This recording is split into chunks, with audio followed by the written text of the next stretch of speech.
الله الرحمن الرحيم الحمد لله رب العالمين بارئ الخلائق أجمعين والصلاة والسلام على سيد الأنبياء والمرسلين وعلى أهل بيته الطيبين الطاهرين المعصومين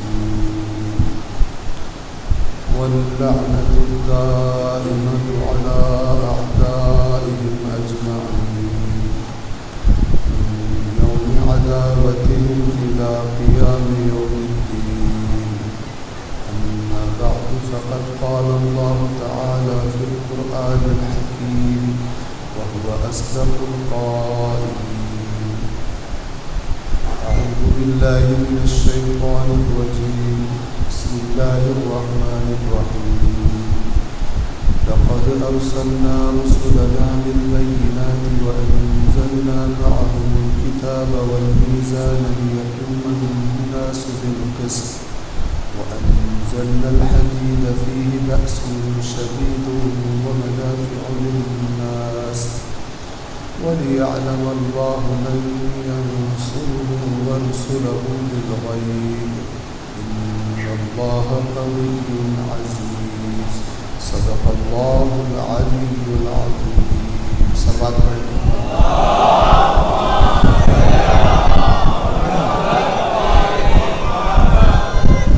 سورۃ الحدید آیت نمبر 25. اس آیت میں اللہ تبارک و تعالی تمام انبیاء کو بھیجنے کا مقصد بیان فرما رہا ہے. انشاءاللہ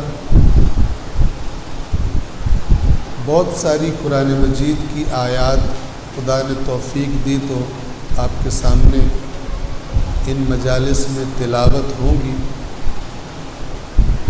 اور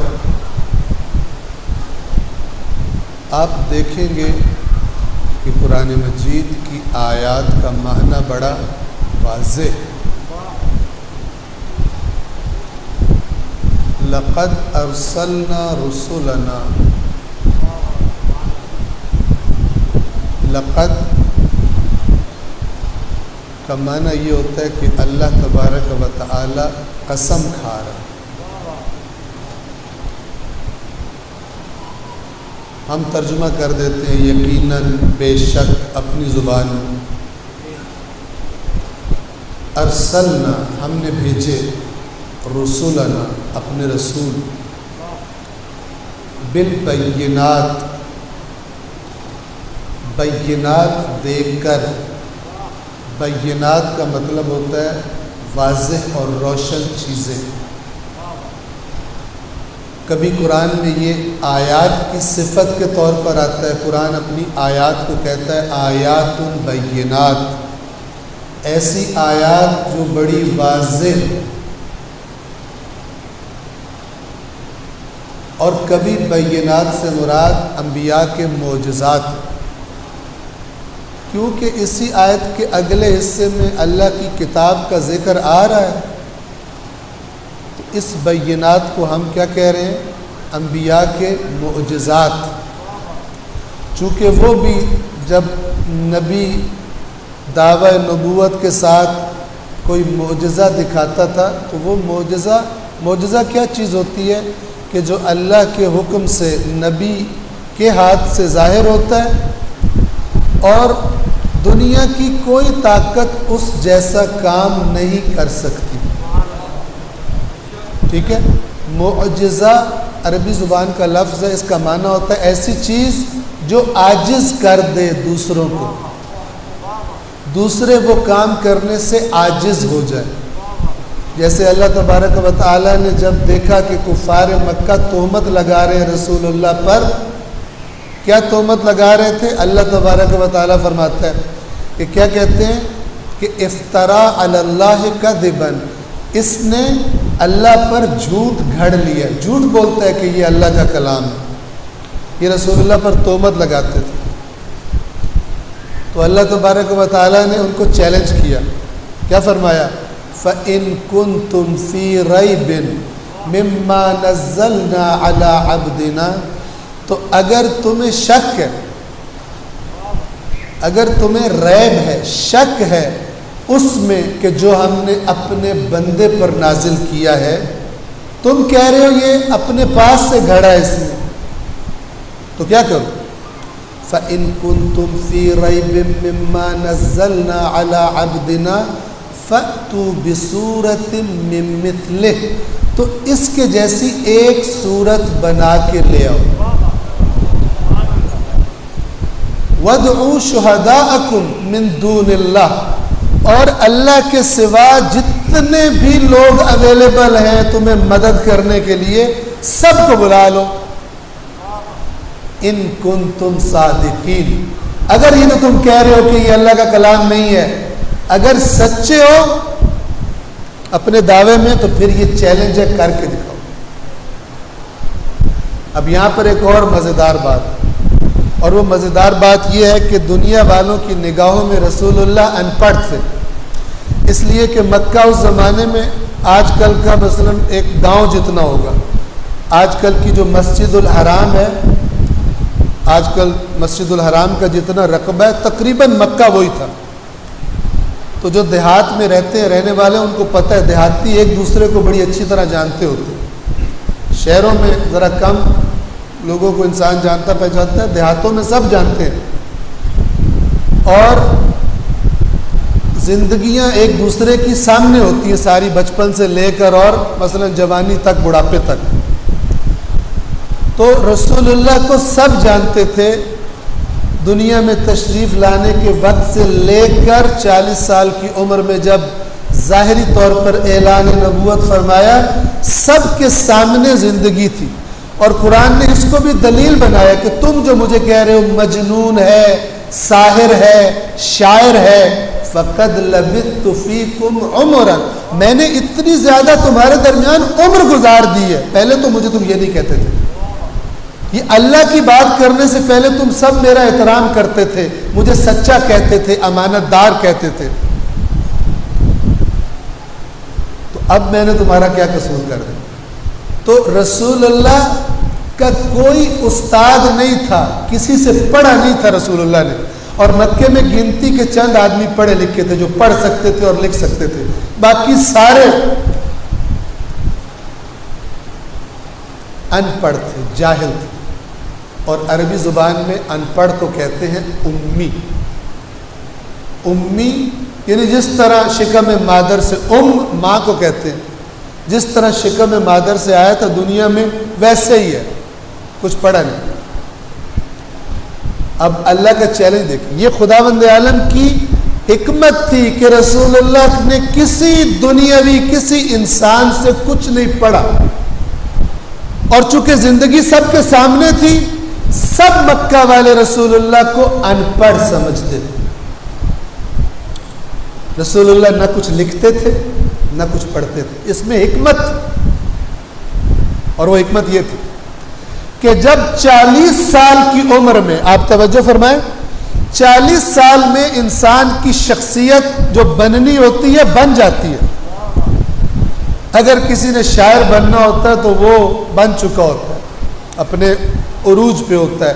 40 سال کے بعد پھر انسان کا یوں سمجھیں کہ زوال شروع ہوتا ہے، شخصیت پختہ ہو جاتی ہے. 40 سال کی عمر میں نہ کبھی شعر کہا تھا رسول اللہ نے، نہ بھی کبھی کوئی تحریر پڑھ کے، نہ کبھی لکھتے دیکھا تھا کسی نے. حکمت، اور وہ حکمت اس چیلنج میں ظاہر ہو رہی. اللہ ان سے کہہ رہا ہے کہ تمہاری نظروں میں یہ ان پڑھ ہے نا، تو تمہیں تو شرم آنی چاہیے. اگر تم کہہ رہے ہو یہ اللہ کا کلام نہیں ہے، اس نے خود گھڑا ہے، تو یہ تو تمہاری غیرتوں کو پڑھے لکھے تمہارے لوگ، ان سب کو چیلنج ہے کہ سارے پڑھے لکھے اکٹھے کر لو، اور اس ان پڑھ میں جو کلام اس کی زبان اطہر سے جاری ہو رہا ہے، اور تم کہہ رہے ہو یہ بشر کا کلام ہے، تو یہ تو ان پڑھ ہے نا تمہاری نظروں میں، اور تمہارے تو پڑھے لکھے ہیں. تو ان سب پڑھے لکھوں کو جمع کر کے کہو اس ان پڑھ جیسی ایک صورت لے کر بنا کر لے آئیں اگر اپنے دعوے میں سچے ہو کہ یہ کلام بشر کا کلام ہے۔ اب آپ خود سوچیں کہ پڑھے لکھے لوگوں کے سامنے ایک ان پڑھ، مثلا ان پڑھ کیوں کہہ رہا ہوں، قرآن نے بھی یہ لفظ یوز کیا، استعمال کیا رسول اللہ کے لیے، اس لیے کہ وہ سب انہیں ان پڑھ ہی سمجھتے تھے۔ کیوں؟ اس لیے کہ ساری زندگی سامنے تھی رسول اللہ کی، نہ کبھی کسی سے پڑھتے دیکھا تھا استاد سے، نہ کبھی کوئی چیز لکھتے دیکھا۔ اب کسی سے کہا جائے کہ یہ ہمارا ان پڑھ ہے نا، تمہارے تو بڑے پی ایچ ڈی ہیں، تو اس نے جو لکھا ہے تم سارے مل کر اس کے کلام جیسی ایک چھوٹی سی چیز لے آؤ، ہم تمہیں چیلنج کر رہے ہیں۔ اور یہ چیلنج کر کے، چونکہ چیلنج کرنے والا کون ہے؟ اللہ ہے، تو اگلی آیت میں خود ہی فرمایا فَإِن لَمْ تَفْعَلُوا، اور ہم ساتھ تمہیں یہ بھی بتا دیں کہ اگر تم یہ کام نہ کر سکو، یہ صورت نہ بنا سکو اس جیسی سارے مل کر بھی، وَلَن تَفْعَلُوا، اور پہلے بتا رہے ہیں کہ کبھی بھی نہیں کر سکتے۔ قرآن کی باتوں میں قاطعیت دیکھیں کہ تم کبھی بھی نہیں بنا کر لا سکتے، اور جب تم نہیں لا سکتے، اس چیلنج کو پورا نہیں کر سکتے، فَاتَّقُوا النَّارَ الَّتِي وَقُودُهَا النَّاسُ وَالْحِجَارَةُ، پھر اس آگ سے بچ جاؤ جس کا ایندھن انسان بھی ہیں اور پتھر بھی، بت اور بتوں کو پوجنے والے، اعدت للکافرین، اور وہ اللہ کی آیات کا انکار کرنے والوں کے لیے تیار کی۔ اگر یہ چیلنج قبول نہ کر سکے، اچھا انہوں نے بڑی کوشش کی، انہوں نے بڑے بندے ہائر کیے جو بڑے فصیح بلیغ خطبات دینے والے، شعر کہنے والے، لیکن جب بھی رسول اللہ کے اس کلام کے مقابلے میں کچھ کہتے تھے خود ذلیل ہو جاتے تھے۔ ایک بندہ بلایا جو بڑا مشہور خطیب تھا مکے کے سرداروں نے، اور انہوں نے کہا کہ یہ جو نبوت کا دعویٰ کیا ہمارے شہر میں اس نے فساد کر دیا، جہاں پر یہ لوگوں کو تبلیغ کرے اور اپنا وہ قرآن سنائے تو اس کے فوراً بعد تو نے تقریر کر دی ہے، اور تیری تقریر سن کے لوگ کو پتہ چل جائے گا بھائی تیرا کلام، تیری کتابت بڑی زبردست ہے، اور یہ ایسے ہی۔ اس نے کہا ٹھیک ہے۔ اب جہاں بھی رسول اللہ کیا کرتے تھے؟ یتلو علیہم آیاتہ، اللہ کی آیات انہیں سناتا ہے، آیات سناتے۔ رسول اللہ کا ہتھیار کیا تھا؟ دلوں کے اندر گھس جانے والا قرآن تھا۔ پتہ نہیں آج کیوں نہیں گھستا، گھسنے ہی نہیں دیتے، ٹھیک ہے نا؟ وہ جو کفر کے بھرے ہوئے، شرک کے بھرے ہوئے دل میں گھس کر توحید کی شمع جلاتا تھا، وہ قرآن تھا۔ اسی قرآن، یہ قرآن ہی رسول اللہ کا تا ابد معجزہ ہے، اس کا چیلنج قیامت تک باقی ہے۔ تو رسول اللہ جہاں پر لوگوں کو آیات قرآن سناتے، جب رسول اللہ وہاں سے تشریف لے جاتے تو یہ خطیب صاحب کہتے ہیں یہ تمہیں عذاب کی دھمکیاں سناتا ہے، جن قوموں پر اللہ کے عذاب ہوئے اور وہ غرق ہو گئے اور تباہ ہو گئے، ڈراؤنی باتیں تمہیں بتاتا ہے۔ میں تمہیں بادشاہوں کی داستانیں جو دنیا میں شان و شوکت والے ہیں، اٹریکٹیو چیزیں، مزیدار چیزیں، وہ تمہیں سناتا ہوں۔ پبلک تو پبلک ہوتی ہے، تو وہ کھڑے ہو جاتے ہیں۔ اب مکے کے سردار جنہوں نے اس بندے کو ہائر کیا تھا، وہ دیکھ رہے ہوتے تھے کہ ہمارا خطیب کیسے اس کو شکست دیتا ہے، محمد ابن عبداللہ کو۔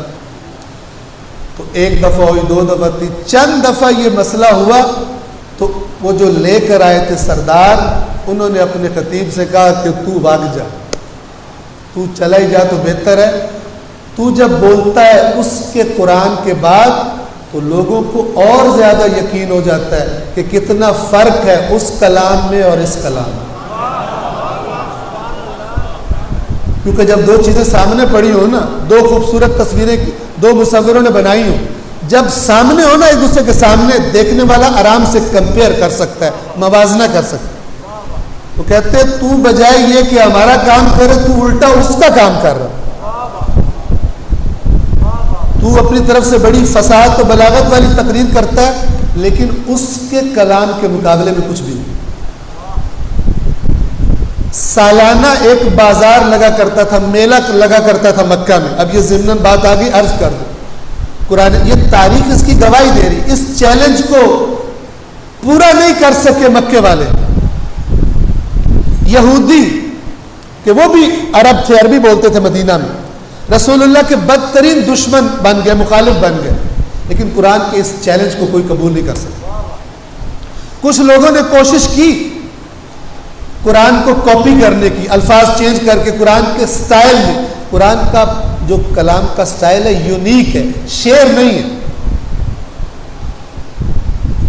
نہ شعر ہے اور نہ عام نثر کی طرح، ایک یونیک قرآن کا انداز ہے، کسی اور کتاب کا نہیں۔ تو ان کا ایک میلہ لگتا تھا جس میں شاعری کا مقابلہ ہوتا تھا، اور عرب کے تمام مشہور شاعر اپنا کلام لے کر آتے تھے اور وہ سناتے تھے، اور جو جیت جاتے تھے، جو سب سے بہترین کلام ہوتے تھے، وہ خانہ کعبہ پہ جا کر لگا دیتے تھے کہ جی بڑا اعزاز ہے کہ یہ اس سال کا بہترین کلام ہے۔ تو اسی طرح یہ میلہ لگا، یہ بازار لگا، اور 2 یا 3 عدد میرے ذہن میں نہیں ہے ان شاعروں کا جن کا کلام بہترین سلیکٹ ہوا، فصاحت و بلاغت اور بہترین شاعری، وہ جا کر خانہ کعبہ کی دیوار پر آویزاں کر دیا گیا تاکہ لوگ دیکھیں، ان کی عزت ہو۔ اللہ کا کرنا ایسا ہوا کہ انہی دنوں میں کون سی سورت نازل ہوئی؟ بسم اللہ الرحمن الرحیم، انا اعطیناک الکوثر فصل لربک وانحر ان شانئک هو الابتر۔ یہ 3 آیات پہ مشتمل مختصر ترین سورت قرآن کی نازل ہوئی، تو رات کو اندھیرے میں کسی مسلمان نے جا کر اس سورہ کو لکھ کر ان شاعروں کے کلام کے ساتھ لگا دیا۔ آپ کو پتہ ہے جب صبح ہوئی، اب پہلے لوگ وہ جو کلام دیکھ رہے تھے اس کو کہہ رہے تھے کیا کلام لکھا ہے، کیا فلان لکھا ہے، اب جب نیچے یہ سورت لکھی ہوئی دیکھی، سورہ کوثر جس کا نام ہے، ٹھیک ہے، تو کیا ہوا؟ ایسی چمگوئیاں شروع ہوئی کہ وہ جن شاعروں کا کلام تھا اور وہ فخر کر رہے تھے ہم جیت گئے، وہ خود آئے اور اپنا کلام اتار کر لے گئے کہ ہم ذلیل نہ ہو اس قرآن کے کلام کے سامنے۔ اتنا فرق تھا۔ یہ کون سمجھتا ہے؟ ظاہر اہل زبان سمجھتے، ہم تو عربی نہیں سمجھتے نا۔ ہماری حالت تو مثلا وہ ہے کہ کوئی سعودی عرب گیا تھا، کسی عرب سے لڑ پڑا، اور جب لڑے تو اس نے اپنی پنجابی میں گالیاں شروع کی، اس نے عربی میں دی ہوگی، یہ امپریس ہو کے واپس آ گیا، اور اس نے آ کر کہا بھی بڑے نیک لوگ ہیں سعودی عرب میں گالیاں دیتا تھا، وہ مجھے قرآن سناتا تھا، ٹھیک ہے نا۔ تو ظاہر ہے وہ بھی اپنا کام کر رہا ہو، ہمارا مسئلہ، لیکن جو اہل زبان تھے، اور آپ کو پتہ ہے عرب اپنی تہذیب کے اعتبار سے، اپنی اخلاقیات کے اعتبار سے، اپنی زندگی گزارنے کے جو سٹینڈرڈ تھا، جو ان کا پست تھے، اسلام نے کہاں پہنچایا ہوں، پست تھے، گرے ہوئے تھے، بچیاں زندہ گاڑ دیتے تھے، چھوٹے چھوٹے جھگڑوں پہ لڑائی ہوتی تھی، سینکڑوں بندے قتل کر دیتے تھے، قبیلے اور خاندان پرستی اتنی زیادہ تھی، بہت پست تھے۔ ایک چیز پر فخر تھا اور وہ ان کی زبان تھی، اپنے آپ کو کہتے تھے عرب، اور غیر عرب کو کیا کہتے تھے؟ عجم۔ عرب کا مطلب کیا ہے؟ بولنے والا۔ عجم کا مطلب کیا ہے؟ گونگا۔ یعنی اپنی زبان کو اور اپنے کلام کی، عربی کی طاقت کو اتنا ناز تھا ان کو کہ عربی زبان اتنے اچھے طریقے سے انسان کے اندر کی بات بتا سکتی ہے باہر والوں کو کہ دوسری زبان نے اتنی پیچھے، اتنا فرق ہے عربی اور دوسری زبانوں میں، جیسے ایک بولنے والے اور گونگے کا فرق ہوتا ہے۔ بولنے والا کتنے آرام سے بات سمجھا لیتا ہے، اور گونگا اس کو اشارے کرنے پڑتے، تو دوسروں کو کیا کہتے تھے؟ عجم. تو جس چیز پر ان کو ناز تھا کہ ہم جیسا کوئی نہیں، اللہ نے اسی زبان میں رسول پاک کو معجزہ عطا فرمایا اور کہا کہ جس اپنے فن پر، جس اپنی چیز پر تم ناز کرتے ہو، اسی میں ہم نے ایک تمہارے بقول ایک ان پڑھ سے ہم نے ایک ایسا کلام جاری کروایا ہے کہ اب تم جس پر ناز کرتے تھے سارے اکٹھے ہو کے آ جاؤ، اس جیسے چند جملے بنا کے دکھا دو اگر سچے ہو. اور کوئی اس چیلنج کا جواب نہیں دے سکتا.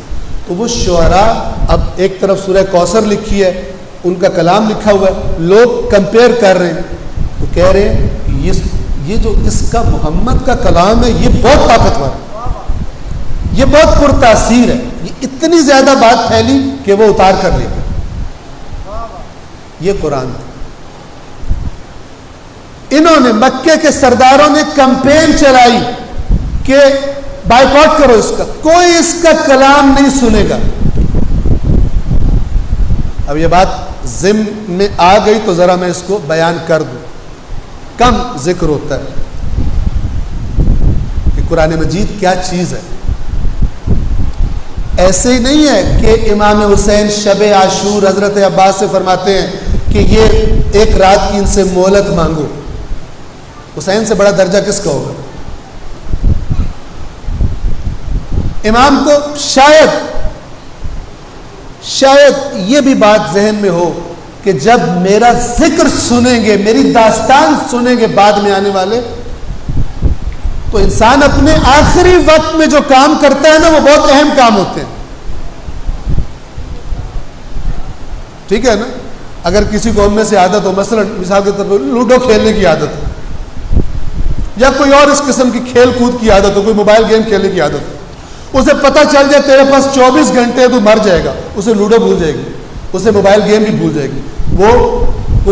وہ کام کرتا نظر آئے گا جو اہم ترین کام ہوں گے اس کی نظروں میں، فضولیات چھوڑ دے. تو امام نے جو مہلت مانگی بتانا چاہتے ہیں کہ اہم ترین کام حسین کی نظروں میں کون سے؟ ان میں سے ایک فرمایا عباس ان سے مہلت مانگو، میں اس آخری رات میں جی بھر کے اپنے اللہ کی عبادت کرنا چاہتا ہوں. دوسرا، اپنے خالق کے ساتھ مناجات کرنا چاہتا ہوں. مناجات کہتے ہیں چپ کے سرگوشی میں باتیں کرنا، دعا کرنا. تیسرا، میں اس آخری رات میں دل بھر کے اللہ کی کتاب کی تلاوت کرنا چاہتا ہوں.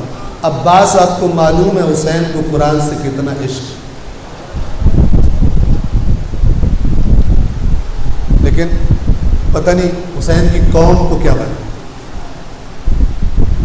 اسے قرآن سے کوئی عشق نہیں.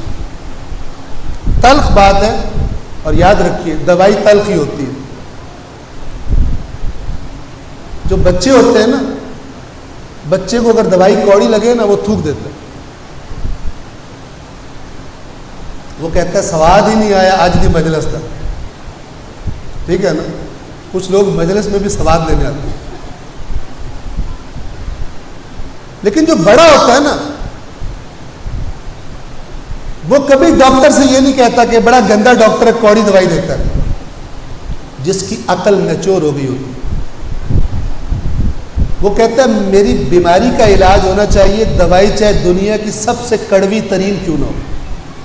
وہ بچے کی طرح یہ نہیں کہتا میٹھی دوائی ہوگی تو کھاؤں گا، کڑوی ہوگی تو نہیں کھاؤں گا. آپ نے کبھی کوئی 60 سال کا بابا دیکھا ہے جو ڈاکٹر سے کہہ رہا ہو کوڑی دوائی نہ دیں گی؟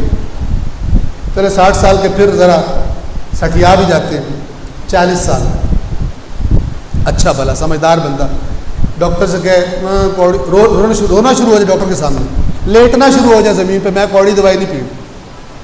آپ کیا کہہ رہی ہو کہ یہ مینٹلی ریٹارڈیڈ ہے. بچے کو یہ باتیں سوٹ کرتی ہیں. بہت سارے ہم میں سے 50 60 سال 70 سال کے ہو جاتے ہیں، دین کے بارے میں بچوں والی عقل رہتی ہے، میٹھی لگی تو سنوں گا، میٹھی نہ لگی تو نہیں سنوں گا. پھر یہاں پہ بیٹھنے والوں کو پتا ہوتا ہے میٹھی دوں گا سناؤں گا تو پھر اگلی باری بلائیں گے مجھے، اور اگر میں نے ان کو عادت ہے وہ نہ کھلایا پلایا اگلی باری مجھے کس نے بلانا. ہوتا ہے کہ نہیں ہوتا؟ ہوتا ہے. ایک ہمارے امام حسین کے ممبر کے ساتھ جو ظلم ہوا ہے نا، کمرشلائز ہو گیا. محمد و آل محمد بلند صلوات.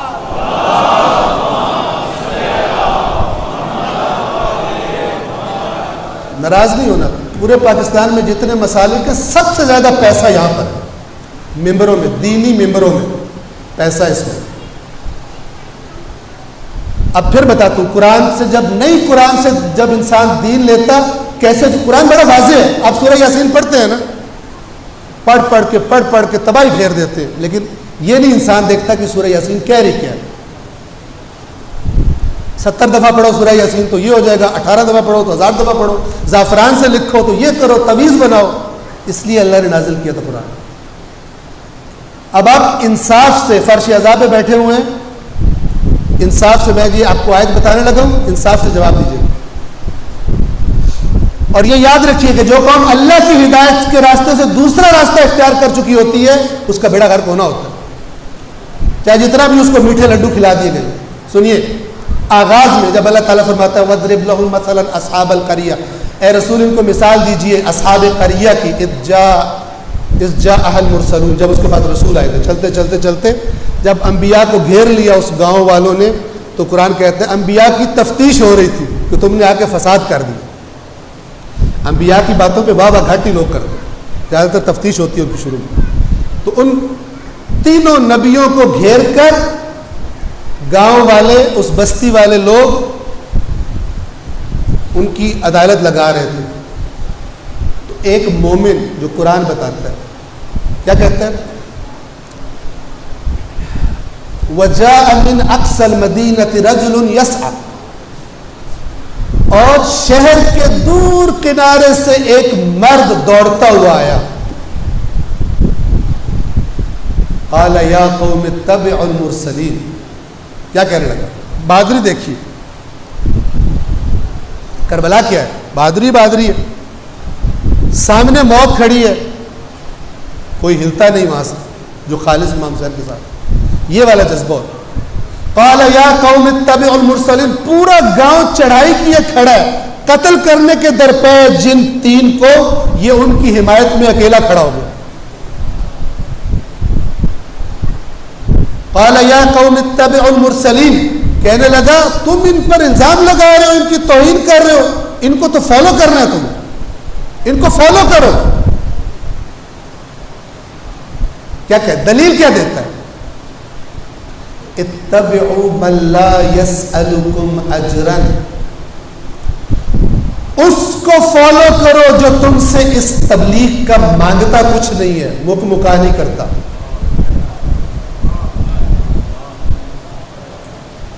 اتبعوا، اب کوئی اس آیت کی تسبیح پڑھتا رہے اور نیکیوں کے اکاؤنٹ بھرتا رہے اور اسے پتہ ہی نہ ہو کہ اللہ نے کہا کیا ہے، عقل پر روڑے پڑے.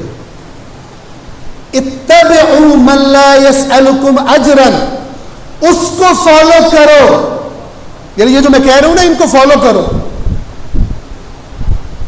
دلیل دی، اس میں ریزن بتایا، اس کو فالو کرو. من لا يسألكم اجرا، جو تم سے کسی اجر کا سوال نہیں کرتا. وہم مہتدون، اور وہی ہدایت یافتہ ہے. قرآن کی سجیشن کیا ہے؟ دین بتانے والے کو کاروباری نہیں ہونا چاہیے. ٹھیک ہے؟ یعنی اللہ کہہ رہے انسانوں کو اس کو فالو کرو. یہ قرآن یہ نہیں کہ اس ساڈے واسطے کوئی نہیں ہے تو اور نہ واسطے سے. ٹھیک ہے نا؟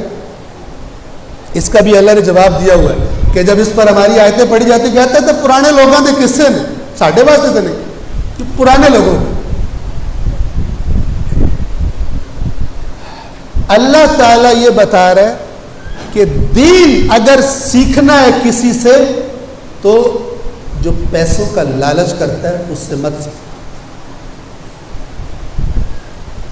اب آپ، میں نے عرض کیا فرش عزا پہ بیٹھے، انصاف سے بتائیے ہماری قوم زیادہ تر دین پیسے مانگنے والوں سے لے رہی ہے یا پیسے نہ مانگنے والوں سے؟ بتائیں جی. تو پھر پھر جتنے مرضی نعرے مارتے رہیں، جتنے مرضی اچھل کود کے جائیں کہ بڑا ہم جنت کا ٹکٹ لے کے آئے، سب فراڈ ہے۔ اس لیے کہ بات وہ ہے، یہ جو اللہ تعالیٰ کہہ رہے ہیں نا اتبعوا من لا يسألكم اجرا وهم مهتدون، یہ 12 اماموں 14 معصوموں سب کا یہی قول ہے۔ قرآن وہ کتاب ہے کہ جس کو آپ جہاں سے بھی پڑھیں گے نا، آنکھیں بند کر کے آپ کہہ سکتے ہیں کہ میرے 14 کے 14 رہنماؤں نے یہی بات کی، اس لیے کہ وہ یہی بتانے آئے تھے دنیا میں۔ شب عاشور امام حسین بھی ہمیں آپ کو یہی سمجھانا چاہ رہے تھے، مجھے عشق ہے قرآن سے، اللہ کی کتاب سے۔ توجہ فرمائیں، اتبعوا من لا يسألكم اجرا، اللہ کہہ رہے ہیں ادھر جاؤ ادھر بات۔ ہوتا کیا ہے، اب جو مجمع لیتے ہیں تو پھر انتظامیہ کو بھی دل کرتا ہے کہ وہی لوگ آئیں، ٹھیک ہے نا؟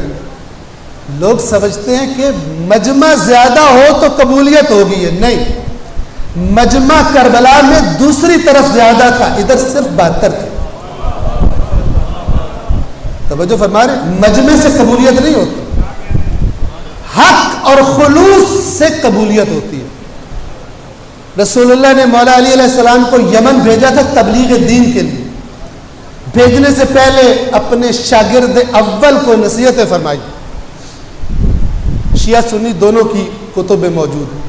مولا کو فرمایا اس طرح دعوت دینا، جب یہ مان لے پھر اس کی دعوت دینا، جب وہ بھی قبول کر لے پھر اس کی دعوت دینا۔ ساری نصیحتیں کر کے مولا کو رسول پاک نے فرمایا علی، بتایا کہ ایک انسان کی ہدایت کا اجر کیا ہے۔ فرمایا اے علی، اگر اللہ تیرے ہاتھ سے، یعنی تیری بات سے، تیری کوشش سے اللہ کسی ایک انسان کو ہدایت دے دے تو اس کا اجر اللہ کے پاس ان تمام چیزوں سے زیادہ ہے جن پر یہ سورج چمکتا ہے۔ بتائیں، مربوں میں یا ایکڑوں میں یا گنا جا سکتا ہے؟ نہیں گنا جا سکتا۔ سورج کہاں کا چمکتا ہے؟ کم از کم سولر سسٹم تو جتنا ہے نظام شمسی، یعنی ایک بندہ اگر ہدایت پا جائے، لہذا مجمع نہیں ہے اسلام۔ قرآن کیا کہتا ہے؟ وَقَلِيلٌ مِّنْ عِبَادِيَ الشَّكُورُ، میرے شکر گزار بندے قلیل ہوتے، اکثرهم لا يعقلون۔ صلوات پڑھے محمد و آل محمد۔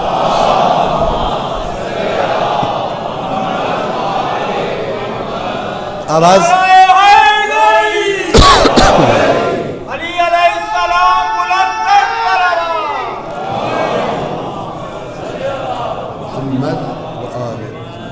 آواز ہے جج، ایک بار پھر صلوات پڑھیں محمد والے۔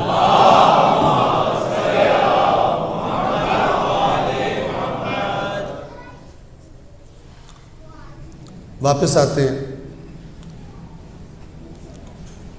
ضمن میں بات آ گئی، لے چلا میں اس طرف۔ آپ یاد رکھیے قرآن مجید بھرا پڑا ہے اکثریت کی مذمت سے، اکثریت کی مذمت سے۔ اکثرهم لا يعقلون، اے رسول ان میں سے اکثر عقل سے فارغ، میں اپنے لفظوں میں ترجمہ کروں، لا يعقلون یعنی عقل استعمال نہیں کرتے۔ بھیڑوں، ایک بھیڑ جس طرف جا رہی ہے باقی ساری بھیڑیں بابا کرتی اس کے پیچھے جا رہی ہے۔ قرآن کہتا ہے لہم قلوب لا يفقهون بها، ہم نے انہیں قلب دیے ہیں، یعنی عقل دی ہے، اس بات کو سمجھتے نہیں ہے جو میں سمجھانا چاہتا ہوں۔ لہم اعین لا یبصرون بها، آنکھیں ہیں دیکھتے نہیں ہیں۔ وتراہم ينظرون الیک وهم لا یبصرون، آپ دیکھتے ہو آپ کی محفل میں، آپ کو دیکھ رہے ہیں آنکھیں پھاڑ پھاڑ کر، لیکن اندھے ہیں، کچھ نہیں دیکھ رہے ہوتے۔ کیا مطلب؟ دیکھ رہے ہیں اصل کچھ نہیں دیکھ رہے، نیت ہدایت سے نہیں آئے، کسی اور نیت سے آئے۔ اے رسول اگر آپ نے اکثریت کو فالو کیا تو آپ کو اللہ کے راستے سے گمراہ کر۔ آیت قرآن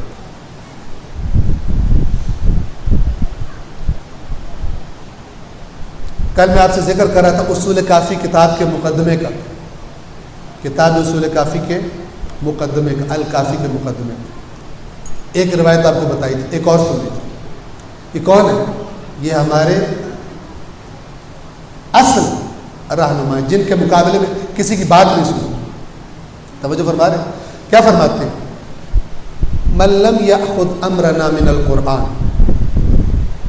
جس نے ہمارے امرنا، ہمارا امر، ہماری باتیں، ہمارا حکم، من جس نے، لم یأخذ نہ لیا، امرنا ہمارا امر، ہماری باتیں، من القرآن قرآن سے، قرآن سے ڈسکنیکٹ ہو کے چلا ہوا، وہ کہہ رہے ہیں جس نے قرآن سے ہمارے امر کو نہ لیا، لم یتنکب الفتن، وہ فتنوں سے نہیں بچے گا، وہ فتنوں سے نہیں بچے گا، جتنے مرضی کچھ ہوتا رہے۔ حدیث ثقلین دیکھیں، وہ جو کل آپ کو روایت سنائی تھی وہ دیکھیں، یہ روایت دیکھیں، اور بیسیوں روایات نہج البلاغہ اٹھا کے دیکھیں۔ ہماری محبت بھی بڑی سیاਣੀ ہے، مولا سے بہت محبت ہے، نہج البلاغہ کوئی نہیں پڑھتا۔ مولا کا درد کیا ہے، مولا کو کن صفات والے لوگوں نے کن حرکتوں سے مولا کو تنگ کیا ہوا تھا، کیوں مولا فرما رہے ہیں ان کو کاش نہ میں نے تمہیں دیکھا ہوتا نہ تم نے مجھے دیکھا ہوتا۔ آج تو نعرہ مارنا بہت آسان ہے، کیوں مولا کو انہوں نے اس جگہ پہنچا دیا تھا؟ کیا کہتے تھے مولا ان کو؟ اے مردوں کی شکل والے نہ مردوں، تم دیکھنے میں مرد لگتے ہو نہ مرد۔ نہ مرد سے مولا کی مراد یہ نہیں کہ شادی کے قابل نہیں، شادیاں کیوں تھی سب نے؟ مرد یعنی شجاع، یعنی غیرت مند، مردانگی۔ تم دکھنے میں مرد لگتے ہو لیکن جب شجاعت کا موقع ہوتا ہے نہ مرد ہو، میدان میں نہیں نکلتے۔ تم نے میرے دل کو پیپ سے بھر دیا۔ آپ الفاظ کا اندازہ لگائیں، کس سٹیج پر اس صبر کے پہاڑ کو، صبر کے پیکر کو، علی مرتضیٰ کو کس سٹیج پہ پہنچایا انہوں نے؟ کیوں؟ اس لیے کہ اللہ کی اطاعت میں جو مولا ان سے کہتے تھے نہیں کرتے۔ مولا کہتے تھے کہ وہ لوگ دوسرے مخالف اپنے باطل پر متحد ہیں اور تم حق پر اکٹھے نہیں ہوتے۔ میرا دل چاہتا ہے اگر مجھ سے سودا کریں کہ تمہارے 10 دے کر میں ان کا 1 لے لوں، مجھے سودا قبول ہے۔ وہ بات تو مانتے ہیں، تم تو میری بات نہیں مانتے۔ آج اگر شیعہ میں کوئی رشوت خور ہے مولا علی کی بات مانتا ہے، آج مولا کے دل کو پیپ سے بھرنے والا وہ ہے۔ اگر آج شیعوں میں کوئی شراب خور ہے، آج مولا کے دل کو پیپ سے بھرنے والا وہ ہے۔ یہ نہیں ہے کہ باہر جا کے کام ابلیس والے کریں اور یہاں سے آ کے مولا کے نام پہ جنت کا ٹکٹ لے جائیں، ایسا نہیں ہوتا۔ دھوکہ ہے، فراڈ ہے، اور اس فراڈ میں وہی لوگ آتے ہیں جن کا اللہ کی کتاب کے ساتھ تعلق کوئی نہیں۔ کیونکہ میرا امام معصوم فرما رہا ہے جس نے ہماری باتوں کو قرآن سے نہ لیا، کیا مطلب؟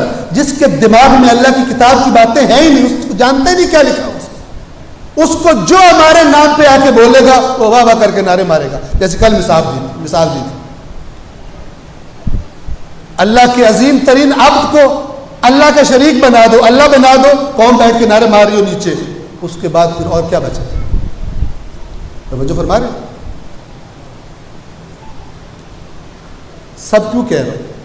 سب اس لیے کہہ رہا ہوں کہ اللہ کی کتاب ہم سب کی زندگیوں میں آنی چاہیے۔ جب قیامت کا دن ہوگا اور اللہ کی عدالت لگے گی،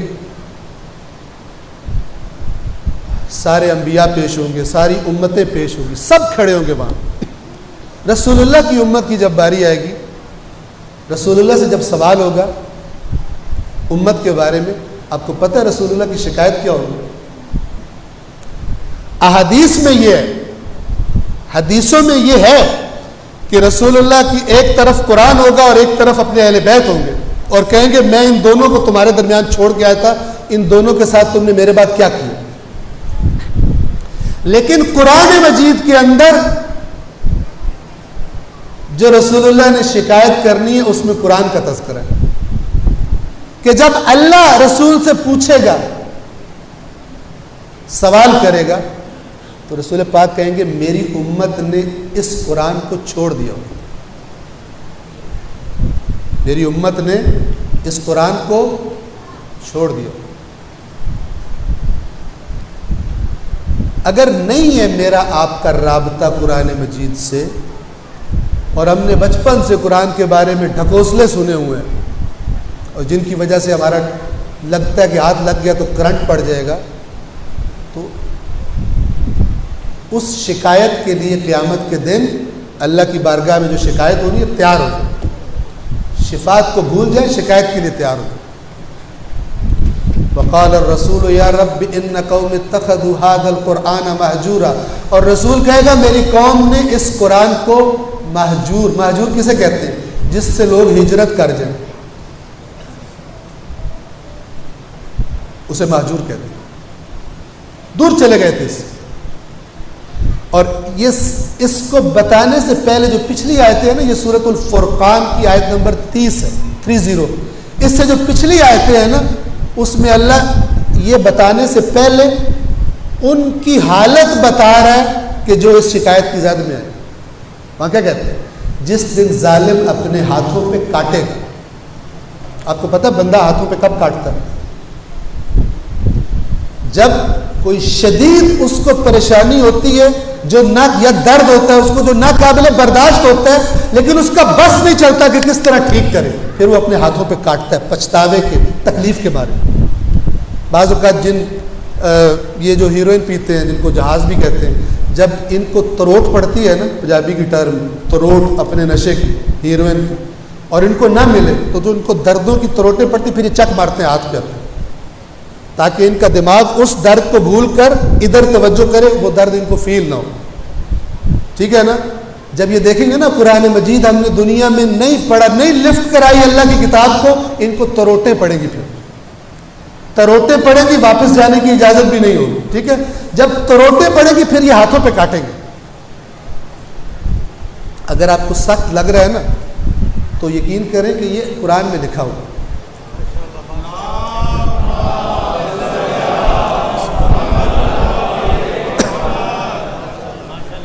یوم یعض الظالم علی یدیہ، جس دن ظالم اپنے ہاتھ پہ کاٹے گا۔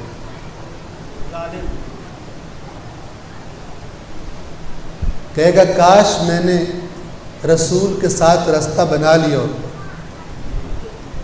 کاش میں اپنے بیلی فلان کی بات نہ مانتا۔ گندے بیلی ہوتے ہیں نا، ایسے بیلی جو اللہ کی طرف نہیں جانے دیتے، اس کی بات نہ، اس نے ذکر آ جانے کے بعد، ذکر یعنی قرآن، ٹھیک ہے نا؟ ذکر یعنی قرآن، ان ہوا الا ذکر للعالمین، یہ قرآن کچھ نہیں مگر عالمین کے لیے ذکر ہے۔ قرآن کا ایک نام کیا ہے؟ ذکر۔ وما ہوا الا ذکر للعالمین، یہ کچھ نہیں ہے سوائے نصیحت لے رہے۔ کوئی امت کی حالت دیکھے، اللہ کہہ رہے ہیں یہ قرآن اور کچھ نہیں ہے، اور کچھ مت سمجھنا، تویز گنڈے کر رہے ہو اس سے پتہ نہیں کیا کیا کر رہے ہو، یہ نصیحت ہے تمہارے لیے، نصیحت لو اس سے۔ سب کچھ لے رہے، نصیحت نہیں لے رہے۔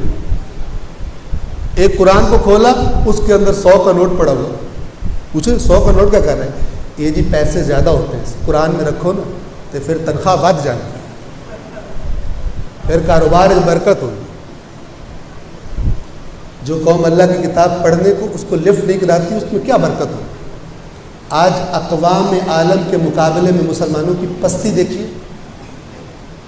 یہی قرآن تھا نا، اسی قرآن نے چند سالوں میں ان مکے کے بدوؤں کو کہاں سے کہاں بٹھا دیا۔ اختلافی باتیں اپنی جگہ پر، لیکن اس تحریک کو دیکھیے، کہاں سے ان میں جان آئی تھی اتنی۔ چند سالوں میں اس زمانے کی سپر پاور ایران، روم، سب گرا دیا تھا. ایران کے بادشاہ کو رسول اللہ کا خط لے کر، ایران کے بادشاہ کی شان و شوکت، ایک اس زمانے کی سپر پاور کا بادشاہ، اس کو رسول اللہ کا لیٹر دینے کے لیے ایک بندہ آتا ہے پھٹے ہوئے کپڑوں میں، ایک عام سا غریب بندہ، کوئی اس کو لحاظ نہیں ہے کہ میں کس کے دربار میں جا رہا ہوں. دربار میں داخل ہوتا ہے اور بادشاہ کے سامنے وہ تخت پہ بیٹھا ہوا اپنی پوری شان و شوکت کے ساتھ، یہ لاپرواہ ہو کر جا کے سامنے کھڑا ہو جاتا ہے. بادشاہ سے پوچھتا ہے کس لیے آئے ہو؟ کہتا ہے میں رسول اللہ کا خط لایا ہوں تمہارے لیے. تو وہ اس کے جو کوئی سپاہی یا جو بھی آفیسر تھے وہاں پر، وہ آگے کہتے ہیں ہمیں دو، یہ پروٹوکول ہے یہاں پر، ہم دے. کہتا ہے تم نہیں، میں نے خود دینے جا رہا. آج جب اسے دیکھا وہ تخت سے نہیں اٹھ رہا، یہ خود اوپر چڑھ گیا اور جا کر اس سے کہتا ہے کہ یہ خط پڑھ، یہ اللہ کے نبی نے تیرے لیے بھیجا، تجھے دین اسلام کی دعوت دی. اس نے سوال کیا اس سے، یہ وہی عرب بدو ہیں. تربیت دیکھی، تاثیر دیکھی. وہ بادشاہ اس سے پوچھ رہا ہے، اسے پرواہ نہیں ہے کہ میں بدتمیزی کروں گا، بے ادبی ہو جائے گی تو مجھے لٹکا دیں گے. وہ پوچھتا ہے تمہارا مقصد کیا ہے، کس لیے آئے ہو؟ جواب کیا دیتا ہے؟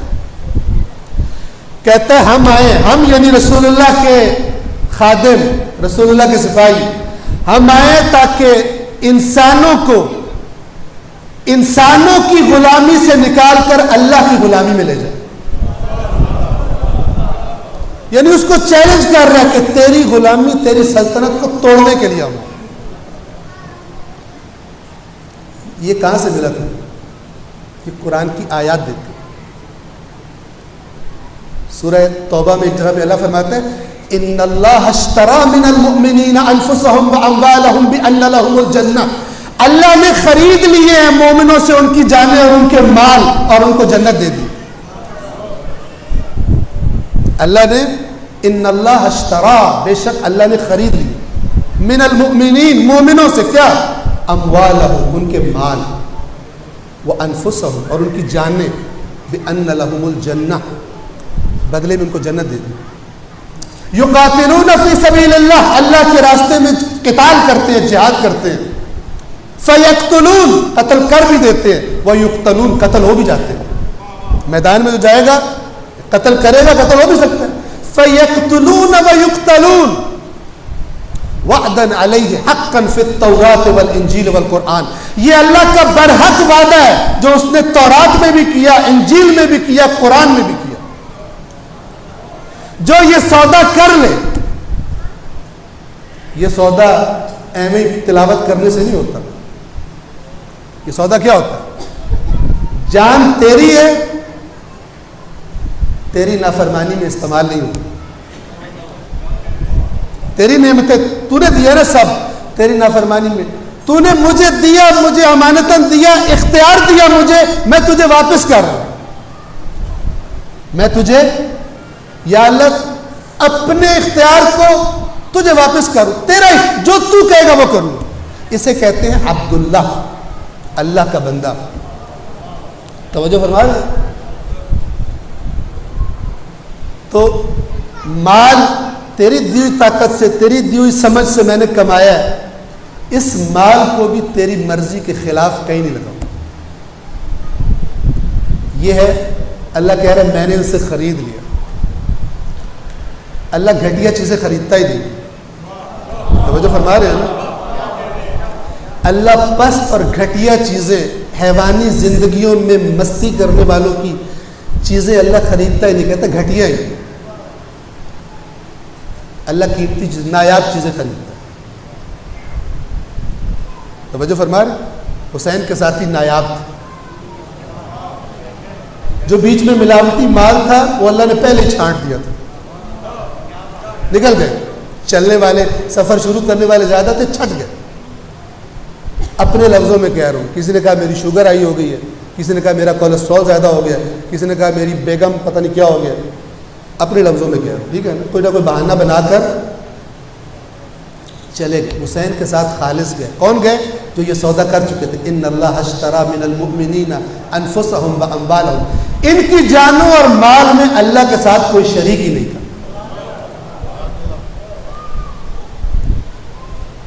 پھر خداوند تعالیٰ اس آیت کی اینڈ میں کیا کہتا ہے؟ اگر یہ سودا کر لو فاستبشروا. ہوتا ہے نا، دیکھیں کوئی آج کل کے زمانے میں کوئی بڑی مہنگی گاڑی خرید کے لائے، اس کے یار بیلی آتے ہیں، مبارک ہو بھائی کیا گڈی خریدی ہوتی، ٹھیک ہے نا. اللہ تعالیٰ اس سودا کرنے والوں کو کیا کہہ رہے؟ فاستبشروا ببیعکم الذی بایعتم بہ. فاستبشروا، خوشیاں مناؤ، خوشیاں مناؤ اس سودے سے جو تم نے کیا ہے اللہ کے ساتھ. تھوڑی دیر اس دنیا کی تلخی ہے، اس کے بعد تمہیں پتہ چلے گا تم نے کتنی بڑی قیمت پہ سودا کیا تھا، اپنی جان اور مال کا. توجہ فرما رہے ہیں؟ یہ قرآن انقلاب پیدا کرتا ہے بندے کے. اس قرآن میں ملاوٹ کوئی نہیں. لا یأتیہ الباطل من بین یدیہ ولا من خلفہ تنزیل من حکیم حمید. نہ سامنے سے کوئی باطل اس میں آ سکتا، نہ پیچھے سے. اس میں کہیں سے باطل نہیں آ سکتا اس کتاب میں. کیوں؟ یہ حکمتوں والے اور صاحب لائق حمد کی طرف سے اتاری گئی. اس کے اندر کوئی باطل نہیں آ سکتا. ان ھذا القرآن یہدی للتی ہی اقوم. اگر تم سب سے سیدھے راستے کے طلبگار ہو تو میں اللہ تمہیں بتا رہا ہوں یہ قرآن اس کی طرف ہدایت کرتا ہے. ان ھذا القرآن، ھذا اشارہ ہوتا ہے، ان ھذا القرآن یہدی، ہدایت کرتا ہے، رہنمائی کرتا ہے، للتی ہی اقوم. اقوم کہتے ہیں جو بالکل سیدھا، باقی چیزیں میں کوئی ٹیڑھا پن ہوگا، بالکل سیدھا راستہ، اس کی طرف اگر ہدایت چاہتے ہو ان ھذا القرآن یہدی للتی ہی اقوم، سب سے مضبوط اور بہترین راستہ.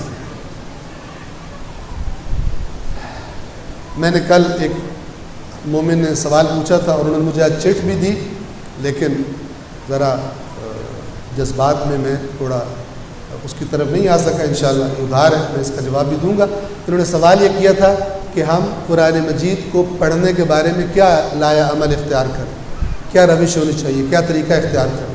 تو انشاءاللہ وہ بھی آپ کی خدمت میں عرض کروں گا.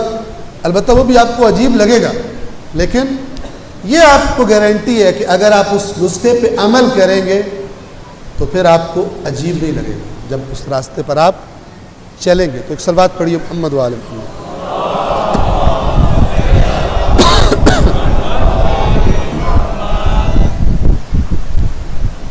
امام حسین اور ان کے ساتھی.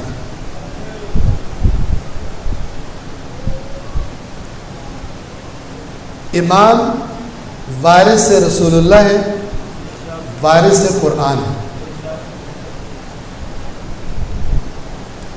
تو وارث قرآن جس کو اللہ کے نبی نے جس کے بارے میں بتا دیا ہو کہ یہ افراد کبھی ان میں اور قرآن میں جدائی نہیں پاؤ.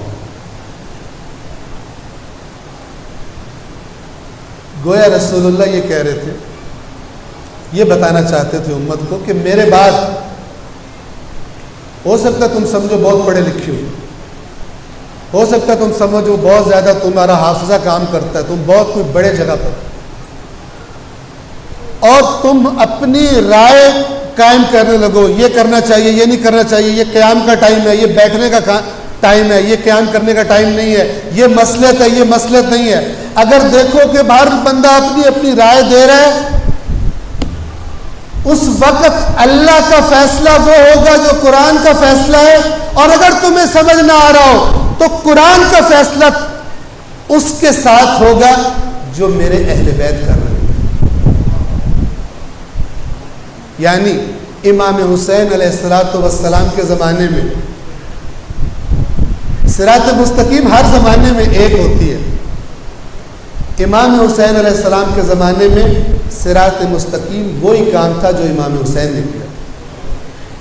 باقیوں نے جو بھی تعویل کی، انشاءاللہ اس کی طرف آئیں گے، جو بھی کرتے رہے وہ حق نہیں تھا. حق وہی تھا جو حسین نے کیا، اور ان خوش نصیبوں نے جو امام حسین علیہ السلام کے ساتھ رہے آخر. امام حسین علیہ السلام بلند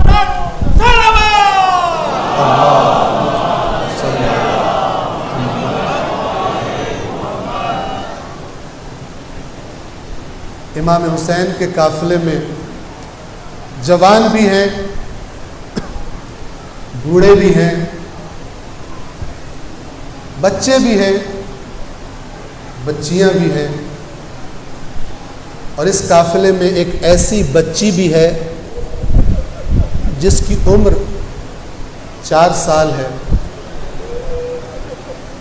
اور اس بچی کو ایک عادت ہے کہ اس کو اپنے بابا کے سینے کے بغیر نیند نہیں آتی.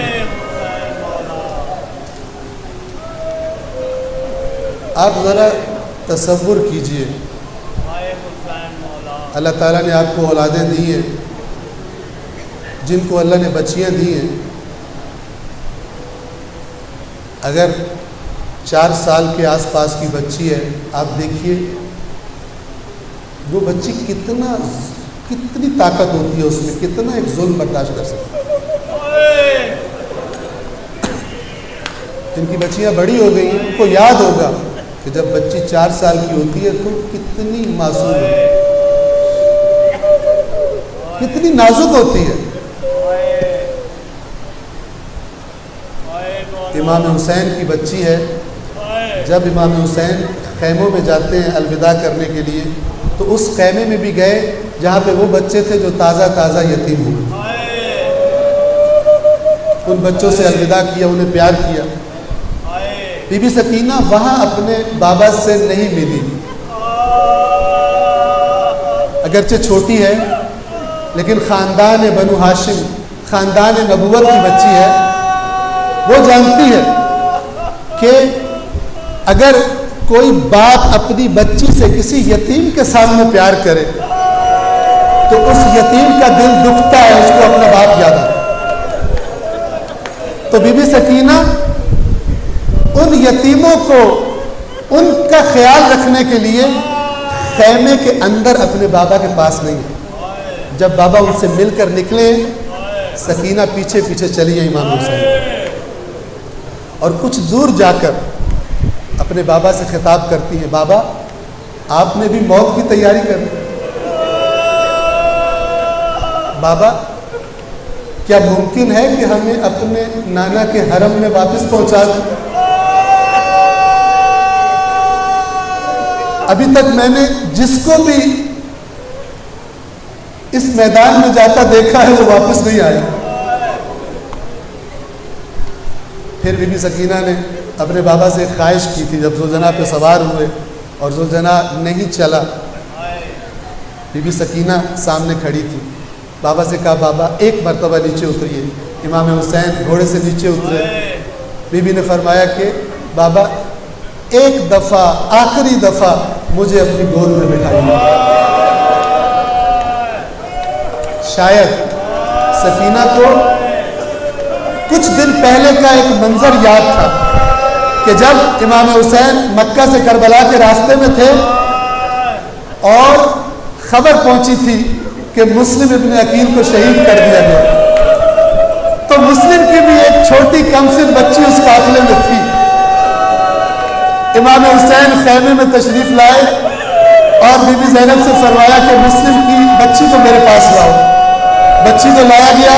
امام حسین نے بچی کو گود میں بٹھایا اور اسے پیار کرنا شروع کیا، اس کے سر پر ہاتھ پھیرنے شروع کیے، اور بی بی زینب سے کہا کہ ہمارے پاس کچھ بالیاں تھیں وہ لے آئیے. اس بچی کو پہنائی. اب بچی اگرچہ چھوٹی تھی لیکن یہ گھرانہ سمجھدار گھرانہ ہے.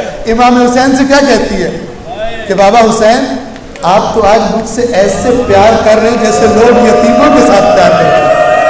کہیں میرے بابا مسلم شہید تو نہیں ہو گئے، کہیں میرے بابا کو قتل تو نہیں کر دیا گیا؟ امام حسین نے بچی کے جواب میں فرمایا کہ آج کے بعد حسین تیرا بابا ہے، آج کے بعد حسین کا بابا کہنا۔ شاید سکینہ یہ سوچتی ہو کہ مسلم کی بچی کو تو میرے بابا نے کہا تھا کہ آج کے بعد حسین تیرا بابا ہے، لیکن میرے بابا کو جب شہید کر دیا جائے گا تو پھر میں کس کو بابا کہوں؟ نہ عباس باقی ہے، سبھی شہید ہو گئے۔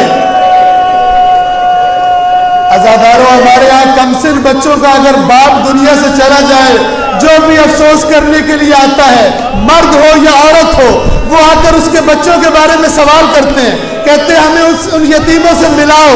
جب وہ یتیم سامنے آتے ہیں تو لوگ ترس کھاتے ہیں، ان کے سروں پر ہاتھ پھیرتے ہیں، ان کو چومتے ہیں، لیکن میں قربان جاؤں حسین کی اس یتیمہ بچی پر کہ ابھی یتیم ہوئے تھوڑا سا وقت نہیں گزرا کہ خیموں میں آگ لگا دی گئی، اور جب یہ بچی خیمے سے باہر نکلی خود کو بچانے کے لیے تو کوئی تماچے مارتا ہے، کوئی بالیوں کو کانوں سے کھینچ لیتا ہے، اور 11 کی صبح جب قافلے کو کوفہ کی طرف روانہ کیا گیا تو اس بچی کو بے پالان اونٹ پر رسیوں سے باندھ دیا گیا، اور جب بی بی زینب نے اس بچی کو غسل دیا اور بی بی کا ہاتھ اس بچی کے سینے پر لگا، زینب کے منہ سے ایک چیخ نکلی، ہاں میری بچی سکینہ، تیرا سینہ کتنا زخمی تھا۔